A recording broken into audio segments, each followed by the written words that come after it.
चोरीच्या बातमीवरती अखेर शिक्कामोर्तब झालाय। धनंजय मुंडेंनी राजीनामा दिलेला नाही अशी बातमीच साम टीव्हीने सगळ्यात आधी दाखवली होती।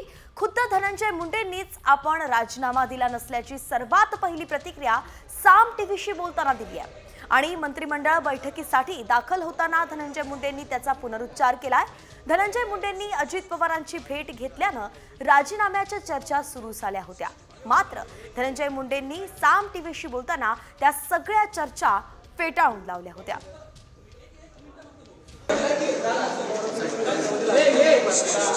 काहीही राजीनामा वगैरे दिलेला नाही।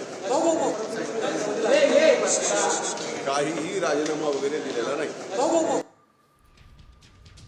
एकंदरीतच बीड सरपंच हत्या प्रकरणावरून धनंजय मुंडेंना टार्गेट केलं जात आहे आणि त्यांच्यावरती निशाणा साधताना विरोधकांनी तसंच सत्ताधारी आमदारांनी सुद्धा त्यांच्या राजीनाम्याची मागणी केलेली आहे आणि त्यावरून अजित पवारांना सुद्धा सवाल उपस्थित केले गेले होते। मात्र धनंजय मुंडे यांनी राजीनामा दिलेला नाही अशी बातमी सगळ्यात पहिले साम टीव्हीने दाखवली होती आणि आता धनंजय मुंडेंनी राज्य मंत्रिमंडळाच्या बैठकीच्या वेळी जाताना स्वतःच याचा पुनरुच्चार केलाय। तर थोड्याच वेळात राज्य मंत्रिमंडळाची दुसरी बैठक आता सुरू होणार आहे। मुख्यमंत्री देवेंद्र फडणवीस बैठकीसाठी दाखल झाल्याची ही माहिती आहे।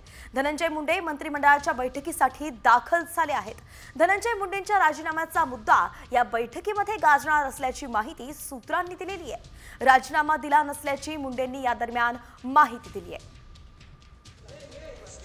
सरकार स्थापनेनंतर आणि मंत्रिमंडळ विस्तारानंतर दुसरीच मंत्रिमंडळाची बैठक आज पार पडते आणि या बैठकीला मंत्री धनंजय मुंडे हे उपस्थित राहणार नाही अशी चर्चा रंगली होती। मात्र ते सगळ्यात आधी या ठिकाणी दाखल झाले।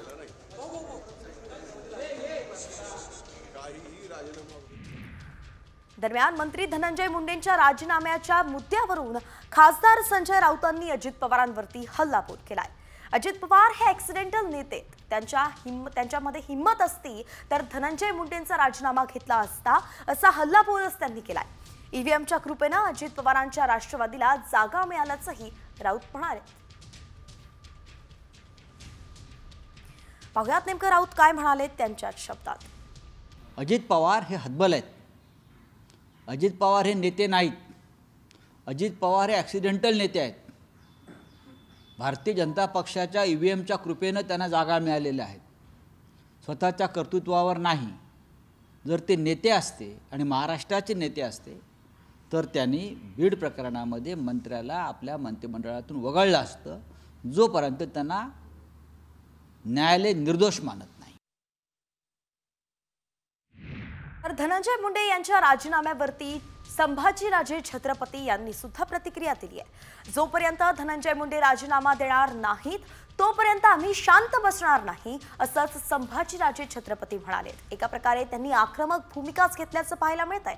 बीड सरपंच संतोष देशमुख यांच्या हत्येचा तपास पूर्ण होईपर्यंत मंत्री धनंजय मुंडे यांचा राजीनामा घ्यावा या मागणीसाठी छत्रपती संभाजीराजे यांच्या नेतृत्वाखालील सर्वपक्षीय शिष्टमंडळाने राज्यपालांची सुद्धा भेट घेतली होती। धनंजय मुंडे नाव घेऊन सांगतो, धनंजय मुंडे हे सगळे माणसं कोणाचे आहेत? हे त्यांचेच आहेत आणि स्वतः ते मान्य करतात। हो, वाल्मिक कराड हा माझा जवळचा जिव्हाळ्याचा आहे। माझे सगळे धंद्यातले सगळे धागे किंवा आमचे एकत्र अकाउंट्स आहेत, बिझनेसचे अकाउंट्स आहेत। माझा वटमुक्त्यार तो आहे। एवढं सगळं असताना सुद्धा आम्ही ज्यावेळी त्यांची राजीनामा द्या ही मागणी करायला लागलो, त्यांनी मोठ्या मनाने सांगितलं हो राजीनामा देतो। धनंजय मुंडेला कसं तुम्ही बाजूला सरकवते आम्ही बघायला लागलोय, नाही सरकवलं तर आमची लढाई आहेच। तर या संपूर्ण प्रकारावरती शरदचंद्र पवार पक्षाच्या खासदार सुप्रिया सुळे यांनीही आपली प्रतिक्रिया दिली आहे। बीड आणि परभणीच्या प्रकरणात माणुसकीच्या नात्याने निर्णय व्हावा अशी मागणीच खासदार सुप्रिया सुळे यांनी केली आहे।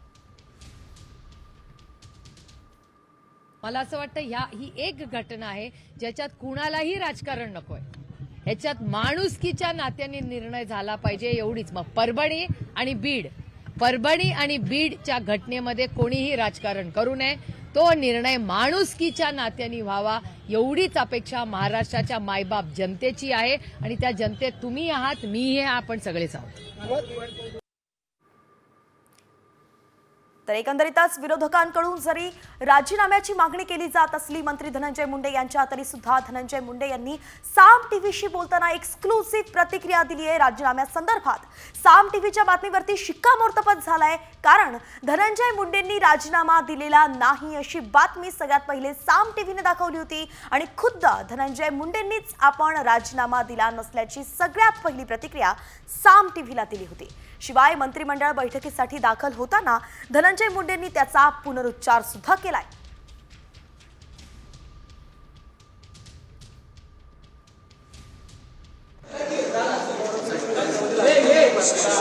काहीही राजीनामा वगैरे दिलेला नाही.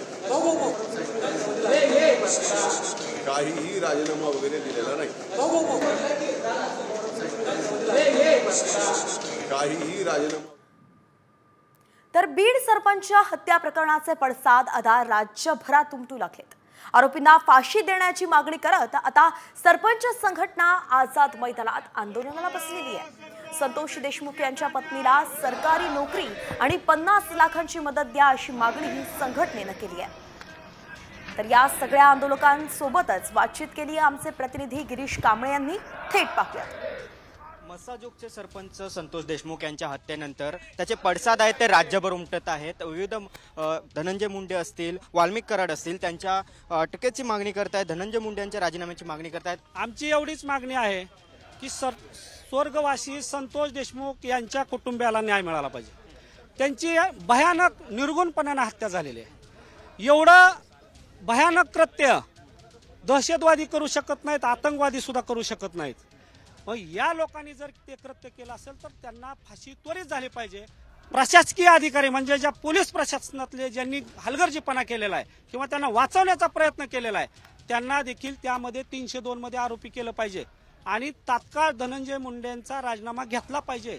निपक्षपातीपणानं जर तपास करायचा असेल, व्हायचा असेल किंवा शासनाची जर मानसिकता असेल तर धनंजय मुंडेंचा राजीनामा त्वरित घ्यायला पाहिजे.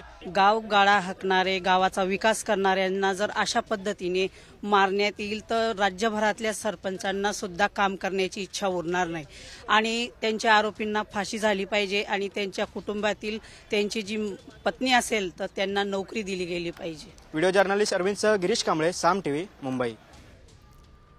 एकीकडे बीड सरपंच हत्या प्रकरणात मुंबईत आंदोलन पेटलेलं असताना आता दुसरीकडे राज्य मंत्रिमंडळाच्या बैठकीला सुरुवात झालेली आहे. आताची सर्वात मोठी बातमी आपण पाहतोय. राज्य मंत्रिमंडळाच्या बैठकीला सुरुवात झाली आहे. धनंजय मुंडे सुद्धा मंत्रिमंडळाच्या बैठकीसाठी उपस्थित झाले. धनंजय मुंडेंच्या राजीनाम्याचा मुद्दा या बैठकीत गाजणार असल्याचं सूत्रांनी सांगितलंय. तर राजीनामा दिला नसल्याचीच मुंडेंनी माहिती दिली आहे.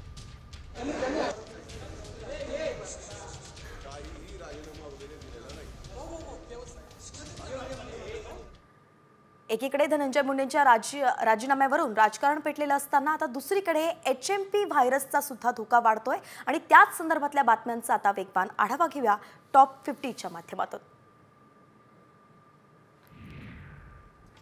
HMPVला रोखण्यासाठी राज्यात टास्क फोर्सची स्थापना करण्यात आलेली आहे. जेजेच्या डीन डॉक्टर पल्लवी सापळे या टास्क फोर्सच्या प्रमुख असणार आहेत. वैद्यकीय शिक्षण विभागाचे आयुक्त राजीव निवतकर यांनी ही माहिती दिली.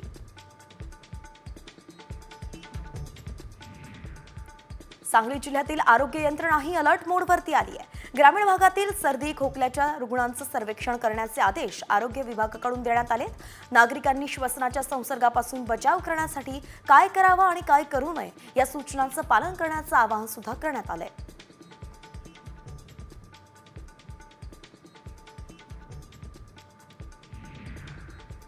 HMP व्हायरस प्रसाराच्या अनुषंगानं बुलढाणा जिल्हा आरोग्य प्रशासन अलर्ट मोडवरती आलाय.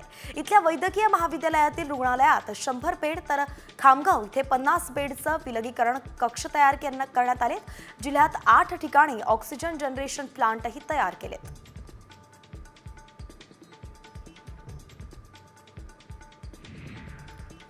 उल्हासनगरमध्ये एका व्यक्तीची 3 लाख रुपयांची रोकड लुटण्यात आली आहे. ही लूट करणाऱ्या दोघांना उल्हासनगर क्राईम ब्रांचनं अगदी 24 तासांतच बेड्या ठोकल्यात. अधिकचा तपास सध्या पोलीस करतायत.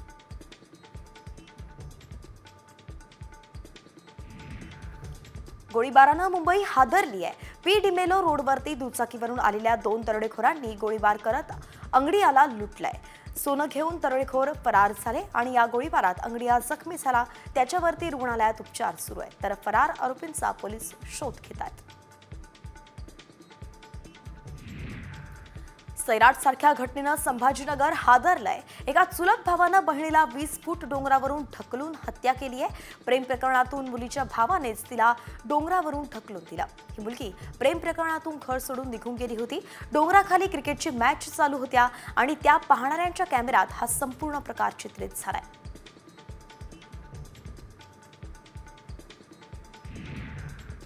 अमरावतीत मौलानाकडून 13 वर्षीय विद्यार्थ्यावरती अत्याचार करण्यात आले आहेत. शहरातील मदरशात ही धक्कादायक घटना घडली आहे. यामुळे मदरशात शिक्षण घेणाऱ्या विद्यार्थ्यांच्या सुरक्षेवरती प्रश्नचिन्ह निर्माण झाले.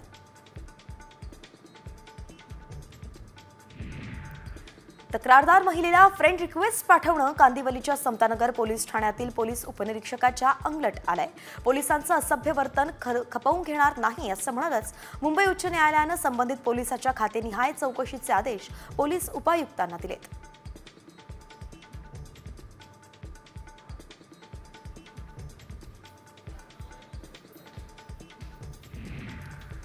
वाहतूक पोलिसांनी पीएमपीच्या 877 चालकांना सुमारे 10 लाख रुपयांचा दंड आकारला आहे. निर्धारित वेगापेक्षा अधिक वेगानं वाहन चालवणं, सिग्नलचं उल्लंघन करणं, ओव्हरटेक करणं आदी विविध कारणांसाठीच हा दंड आकारण्यात आलाय. नवजात शिशु मृत्यू दर कमी करण्यासाठी सार्वजनिक आरोग्य विभागातर्फे सातत्यानं प्रयत्न होतात. रुग्णालयांतील विशेष नवजात काळजी कक्षात 2020 ते नोव्हेंबर 2024 या कालावधीत एकूण 2,77,114 बालकांवरती मोफत उपचार करण्यात आलेत आणि त्यामुळे नवजात शिशु मृत्यू दर कमी करण्यात आरोग्य विभागाला यश आलंय.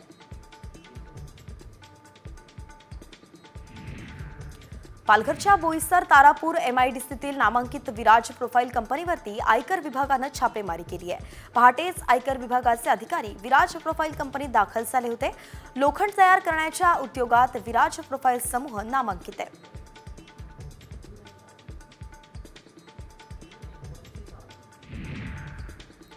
राज्यात पुढचे काही दिवस थंडीचा जोर वाढणार आहे. राज्यातल्या अनेक भागांमध्ये तापमान 10 अंशांच्या खाली जाण्याचा अंदाज आहे. मराठवाडा, विदर्भ आणि उत्तर महाराष्ट्रात 1 अंकी तापमान नोंदवलं जाण्याची शक्यता आहे.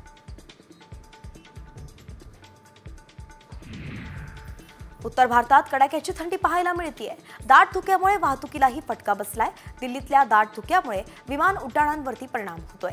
सोमवारी कमी दृश्यमानतेमुळे 400 पेक्षा जास्त विमानांची उड्डाणं उशिरानं झाली, तर आजही अनेक विमानं उड्डाणांना उशीर होतोय.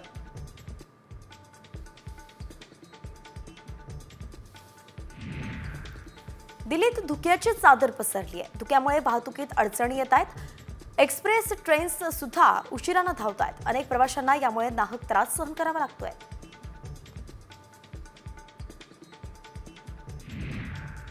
पुणे महापालिका आर्थिकदृष्ट्या कमकुवत गटातील नागरिकांसाठी 4,000 घरं बांधणार आहेत. पंतप्रधान आवास योजनेअंतर्गत ही घरं बांधण्यात येणार आहेत. त्यासाठी इच्छुक नागरिकांची नोंदणी महापालिकेनं सुरू केली आहे.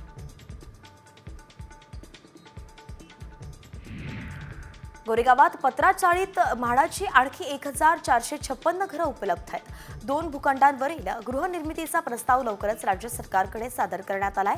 या प्रस्तावाला मान्यता मिळाल्यानंतर कामाला सुरुवात होईल.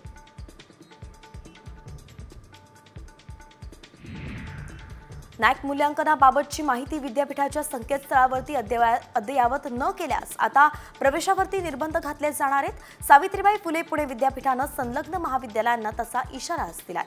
माहिती अद्ययावत करण्यासाठी 15 जानेवारीपर्यंत मुदत देण्यात आली आहे.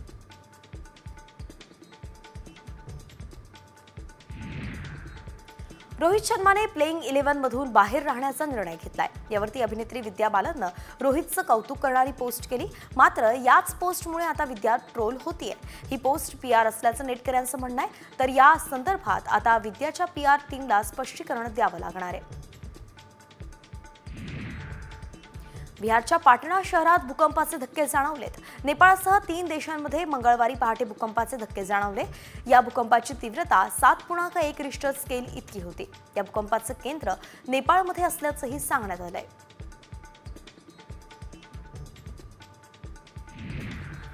डोंबिवली जवळील सोनारपाडा गावात महाराष्ट्रातील प्रसिद्ध सोन्या बैलाचे मालक जयेश पाटील आणि धरम पाटील यांनी दादागिरीचा कळस गाठलाय। पाण्याच्या नळ कनेक्शनवरून त्यांनी पुरुषांसह महिलांवर सुद्धा काठी उगारली आहे। ही घटना सीसीटीव्ही मध्ये कैद झाली आहे।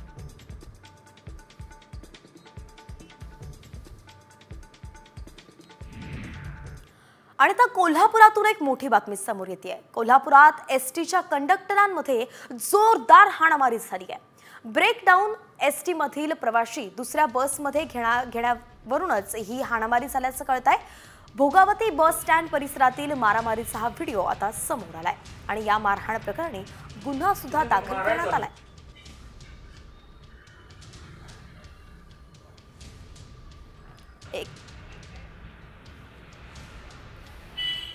आणि यानंतर आता 36 जिल्ह्यांतील बातम्यांचा वेगवान आढावा।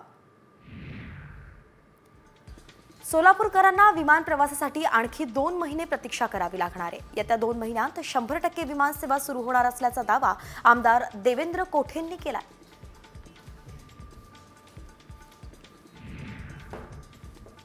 मुंबई अहमदाबाद महामार्गावरती प्रचंड वाहतूक कोंडी झाली आहे। विरार चिंचोटी पासून नायगाव पर्यंत वाहनाच्या रांगा लागल्यात।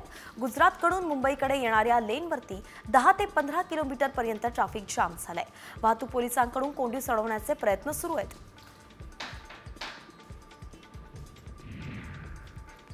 बुलढाणा जिल्ह्यात चुकीचं कारण दाखवून अपात्र केलेल्या जवळजवळ 1 लाखाहून अधिक शेतकऱ्यांना अद्याप पीक विम्याचा मोबदला दिला नाहीये। या शेतकऱ्यांना तातडीनं विमा देण्यात यावा या मागणीसाठी रविकांत तुपकरांनी पुन्हा आक्रमक भूमिका घेतली आहे।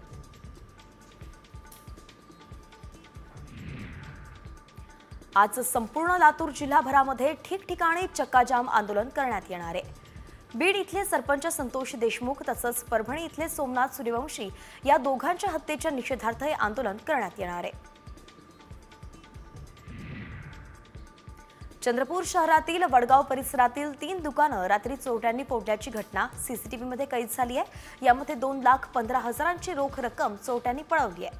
मुख्य मार्गावरील दुकानं फोडल्यानं व्यावसायिकांमध्ये आता भीतीचं वातावरण निर्माण झालंय। ई-केवायसी नसल्यानं अनेक महिलांना लाडकी बहीण योजनेचे पैसे मिळाले नाहीयेत। बँकेच्या गलथान कारभाराचा फटका महिलांना बसलाय। ई-केवायसीसाठी एसबीआय बँकेसमोर महिला थंडीत रात्र जागून काढताना दिसतायत। सकाळी लवकर आपला नंबर लागेल या आशेवरच या महिला रात्रभर बँकेसमोर बसून होत्या। डहाणू समुद्रकिनारी वाढवण बंदर उभारण्यासाठी केंद्र सरकारनं हिरवा कंदील दिल्यानंतर बंदर उभारणीच्या कामाला गती आली आहे। पहिल्या टप्प्यात 200 हेक्टर जागा विकसित करणं आणि भराव करण्यासाठी निविदा मंजूर करून कामाला परवानगी देण्यात आली आहे। त्यासाठी सुमारे 76,200 कोटींचा खर्च अपेक्षित आहे। बदलत्या वातावरणामुळे बुलढाणा जिल्ह्यातील तापमानाचा पाराही घसरलाय। आज तापमानाचा पारा 9 अंशांवरती आला असून कडाक्याची थंडी पडली आहे। थंडीचा फायदा रब्बी पिकांना होणार असला तरी मानवी शरीरावरती याचा विपरीत परिणाम होतोय।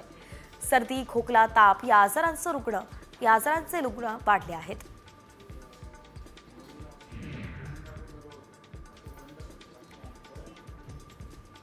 नाशिकच्या बागलाणमध्ये कडाक्याच्या थंडीत शेतकऱ्यांना रात्री लागवड करावी लागते। तालुक्यातील प्रचंड मजूर टंचाई आणि विजेचा भार नियमनामुळे शेतकऱ्यांना युद्धाचा प्रसंग उद्भवतोय। तसंच शेतकरी जीव धोक्यात घालून काम करतायत।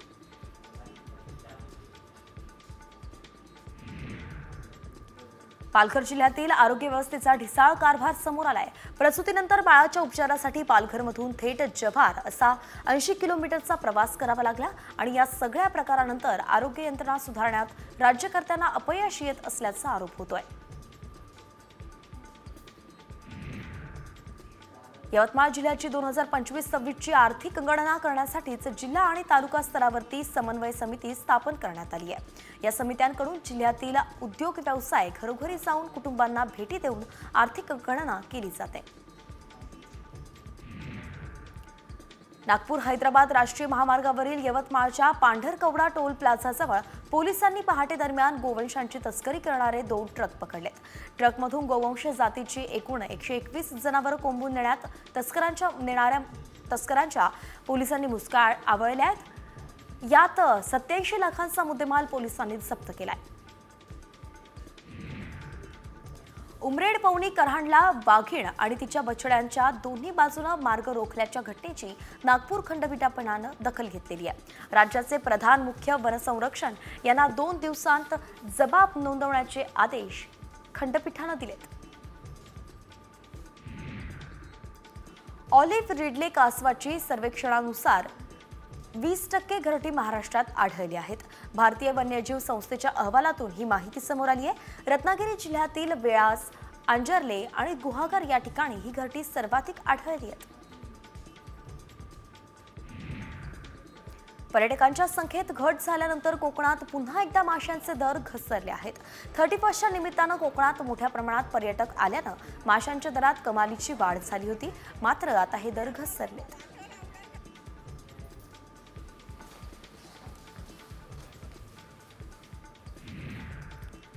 आणि आता HMPV संदर्भात महत्त्वाची बातमी। राज्यात HMPVनं शिरकाव केलाय।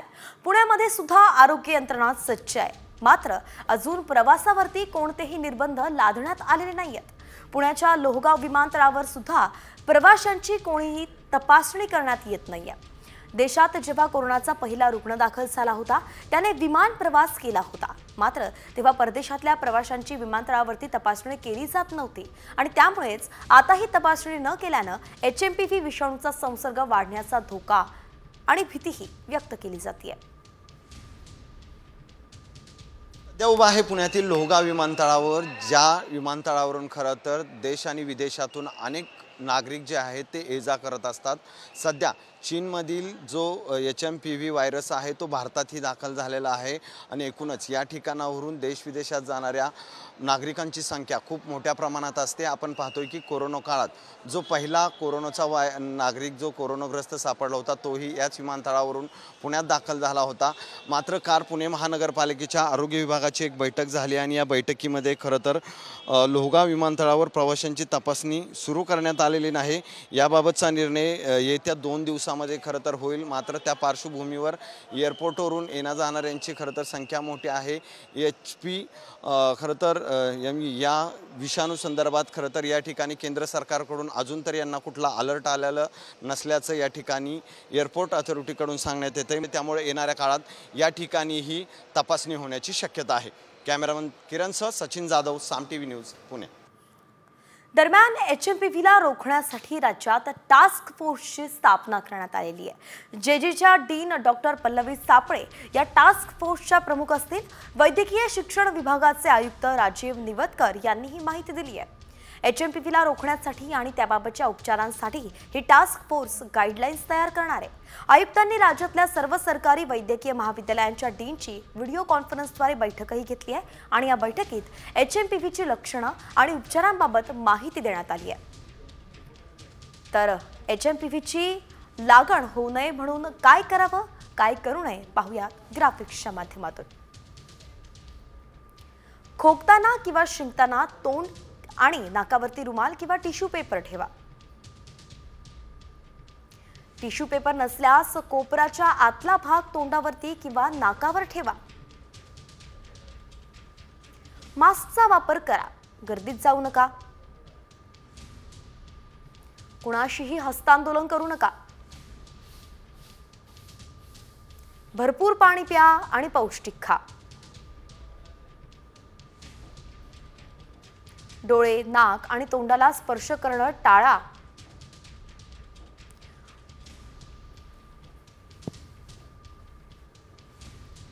तर सार्वजनिक ठिकाणी थुंकू सुद्धा नाही। ताप, खोकला आणि शिंका येत असेल तर गर्दीच्या ठिकाणी जाऊ नका आणि डॉक्टरांच्या सल्ल्याशिवाय औषधं घेऊ नका।